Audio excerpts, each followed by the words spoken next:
इस कहानी में अब तक आपने सुना कि इंजीनियरिंग के लिए विदेश गया प्रतीक अब अपने देश लौट रहा है और वह बहुत उत्सुक है अपने नाना जी से मिलने के लिए।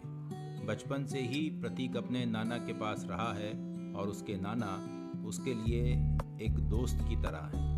मगर घर पहुंचते ही उसे यह पता चलता है कि कुछ दिन पूर्व उसके नाना जी की मृत्यु हो चुकी है। अब वह अपने नाना जी के अंतिम दिनों के बारे में जानने के लिए उनकी डायरी पढ़ रहा है। अब आगे।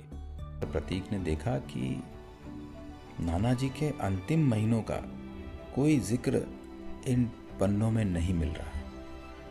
प्रतीक अब और कुछ और जानना चाहता था। आखिर क्या हुआ था कि नाना जी अंतिम समय यहाँ आउट हाउस में रहने आ गए।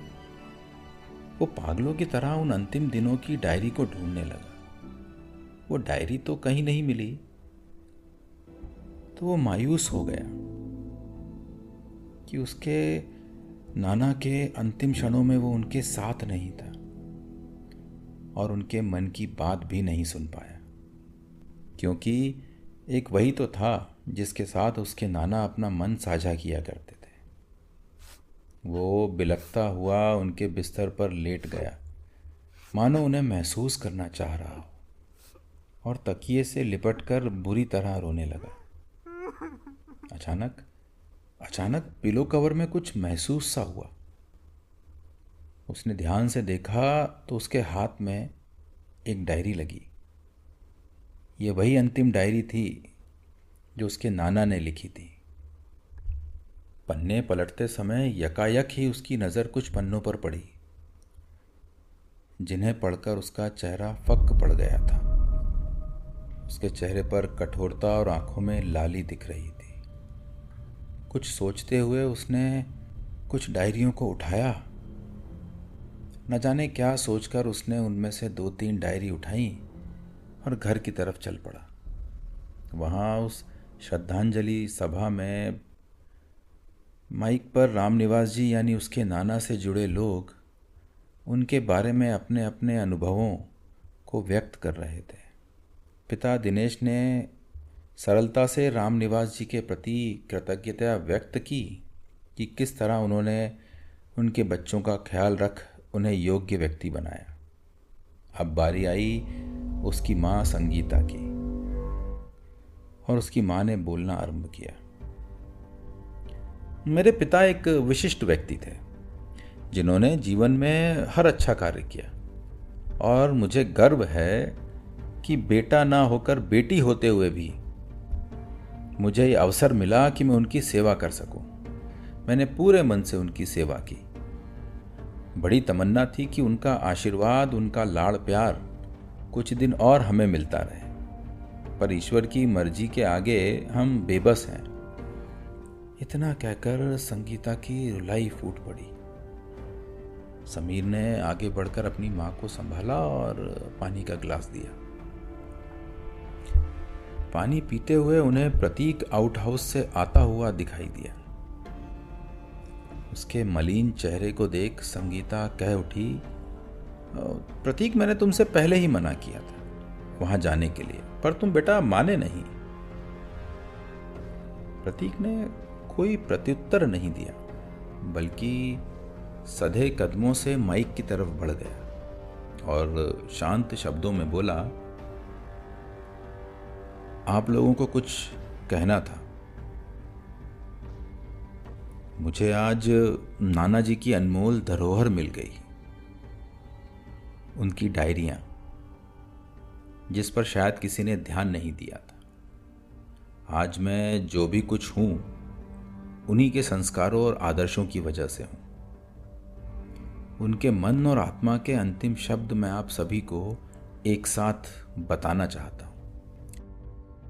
माँ और उसका छोटा भाई समीर हतप्रभ रह गए।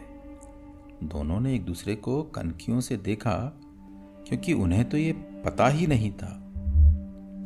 वो जीवन की रंगीनियों में इस कदर डूबे हुए थे कि उन्होंने कभी ध्यान ही नहीं दिया कि रामनिवास जी डायरी भी लिखते थे। प्रतीक ने डायरी पढ़ना आरंभ किया। चंद शुरुआती पन्ने जिसमें उसकी बचपन की बातों का जिक्र था। उसकी मासूम शरारतों को सुन उस उदासी भरे माहौल में भी एक पल के लिए मुस्कान सी आ गई। ऐसे ही हंसते मुस्कुराते बातें करते हुए उसने वो अंतिम डायरी का पन्ना खोला जहां उसके विदेश जाने के जिक्र के साथ उन्होंने अपना अकेलापन लिखा था। और प्रतीक ने पढ़ना शुरू किया रामनिवास जी के शब्दों को। बेटी संगीता इतनी व्यस्त रहती है कि उससे बात किए हफ्तों बीत जाते हैं। समीर पर सबसे अधिक प्रभाव अपनी माँ का ही है, इसलिए वो भी अब पास नहीं बैठता। बस एक प्रतीक है जो आत्मीयता और प्रेम महसूस कर पाता है। कैसे रह पाऊंगा उसके बिना, पर अपने मन को मजबूत बनाना होगा, क्योंकि उसके सुनहरे भविष्य के लिए यह बेहद आवश्यक है। धीरे से पन्ना पलटकर आगे प्रतीक ने पढ़ना शुरू किया। आज मन बहुत उदास है। इतना बड़ा घर, सारी सुख सुविधाएं होने के बावजूद ऐसा लग रहा है जैसे कोई है ही नहीं मेरा। सब जीवन की भागदौड़ में लगे हैं। किसी के पास मेरे लिए समय ही नहीं है। ऐसा लगता है बूढ़ा होना एक श्राप है, क्योंकि परिवार के सब लोग कतराने लगते हैं। कोई पास ही नहीं बैठना चाहता।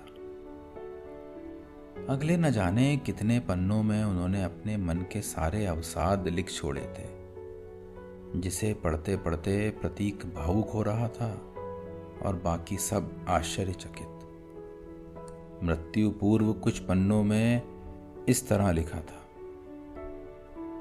अब सेहत कुछ सही नहीं रहती, पर संगीता और समीर चाहते हैं कि मैं घर में ना रहकर आउट हाउस में रहूं, जिससे कि मुझे खुली हवा मिल सके। पर मैं जानता हूं, मैं समझता हूं उन्हें मेरी चिंता नहीं है। उन्हें अपनी स्वतंत्रता चाहिए, जिससे कि मेरी कोई देखभाल न करनी पड़े। संगीता ने मेरे लिए घर के बाहर बने नौकरों के कमरे में ही इंतजाम करवा दिया है। एसी लगवा दिया है, जरूरत का हर सामान रखवा दिया है।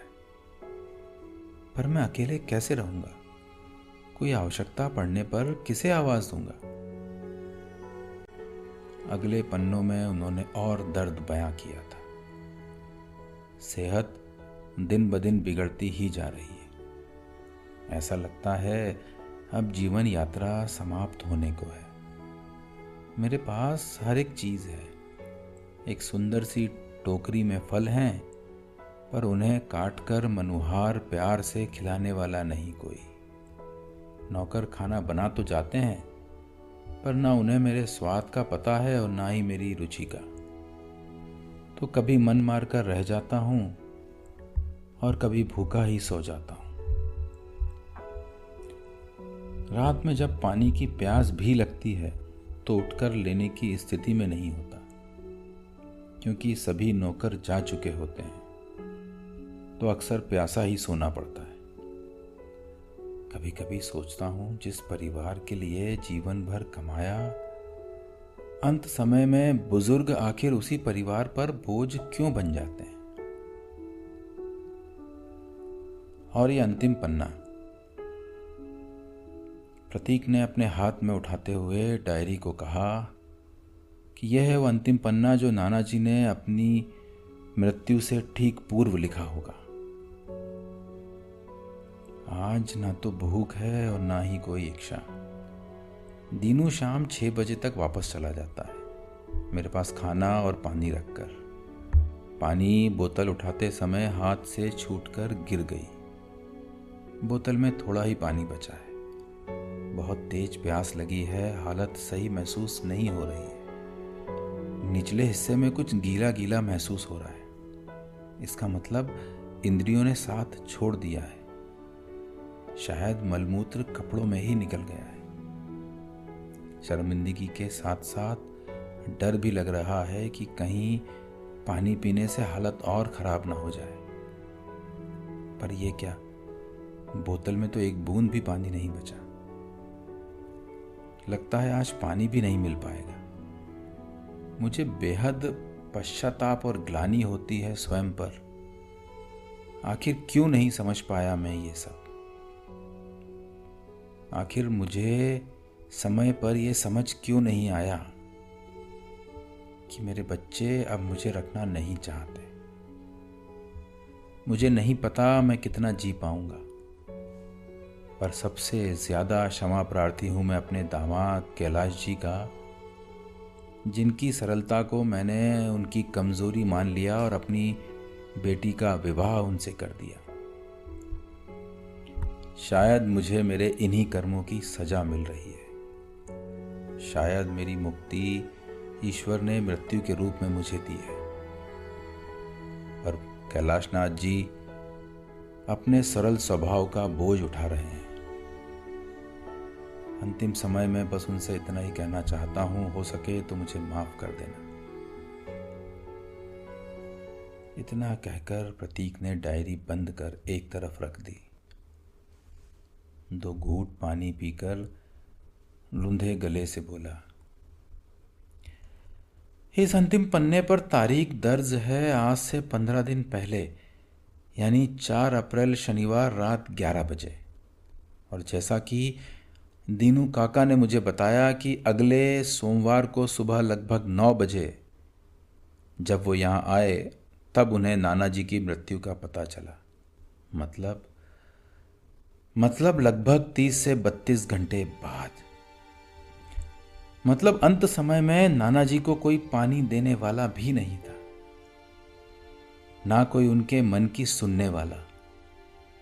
घर में किसी को पता भी नहीं था कि वो न जाने कब एक गुमनाम मृत्यु को प्राप्त हो गए, क्योंकि सुबह से सब लोग घर में आयोजित एक पार्टी में व्यस्त थे। रविवार का दिन था ना, जिसे हम वीकेंड्स कहते हैं। किसी ने ये जानना भी आवश्यक नहीं समझा कि घर का एक सदस्य आउट हाउस में भी है। मेरी मां, अब मैं उनसे क्या कहूं? संगीता इन बातों से पूरी तरह अनभिज्ञ थी। उसने तो सपने में भी नहीं सोचा था कि कभी ये सब बातें इस तरह सबके सामने आएंगी। उसकी नजरें शर्म से झुक गईं और वो कातर निगाहों से प्रतीक की ओर देखने लगी और जल्दी से प्रतीक को अपने गले लगाकर बोली, बेटा मुझे माफ कर देना, मुझे ये सब पता ही नहीं था। मुझे तो लगता था कि मैंने पापा के लिए हर सुख सुविधा जुटा दी है। इतने सारे नौकर हैं उनकी देखभाल करने के लिए, तो उन्हें भला और क्या परेशानी होगी आउट हाउस में। प्रतीक लगभग रोते बिलखते तिलमिलाते हुए बोला, नहीं मां, मेरे सामने अब ये ढोंग या प्रपंच का कोई फायदा नहीं। सब असलियत मेरे सामने आ चुकी है। पर मुझे आपसे कोई शिकायत नहीं है। जो होना था सो हो चुका। आप मेरी माँ हो, आपका सम्मान करना मेरा कर्तव्य है। पर बस अब मैं निर्णय ले चुका हूं कि जिस तरह नाना जी अंतिम समय में भी अकेले रहे, जिस तरह वो तड़पते रहे अपने किसी परिचित का चेहरा देखने को, अपने किसी अपने के साथ के लिए वो 30-32 घंटे प्यासे तड़पते रहे। बस माँ, मैंने अब फैसला कर लिया है। उन 30-32 घंटों की कीमत आपको चुकानी होगी। अगले 30 साल आप मेरा चेहरा नहीं देख पाएंगे। अगले 30 साल आपको भी अकेले ही रहना होगा। यही है मेरा अंतिम फैसला। घर में चारों ओर सन्नाटा सा छा गया। प्रतीक अपना सामान उठा चुका था। टैक्सी बाहर गेट पर थी। मां संगीता स्तब्ध थी, पर वो एक भी शब्द बोल पाने की स्थिति में नहीं थी। अपने बेटे से नजरें नहीं मिला पा रही। संगीता ने आगे बढ़कर प्रतीक का हाथ पकड़ उसे रोकने की कोशिश की, मगर इस बार उसके पिता कैलाश ने संगीता का हाथ प्रतीक के कंधे से हटाया और उसके कंधे पर अपना हाथ रखते हुए बोले, प्रतीक बेटा, जो बात मैं इन 30 सालों में कहने की हिम्मत ना जुटा पाया वो तुमने कह दी। मुझे गर्व है तुम पर और तुम्हारे फैसले पर। बस इतना सा ही था आज का किस्सा। रेडियो सेज 89.6 FM पर आपसे रूबरू है शो किस्से जिंदगी के विद नितिन राठौर। किस्से जो हौले से छू जाएं मन के हिस्से।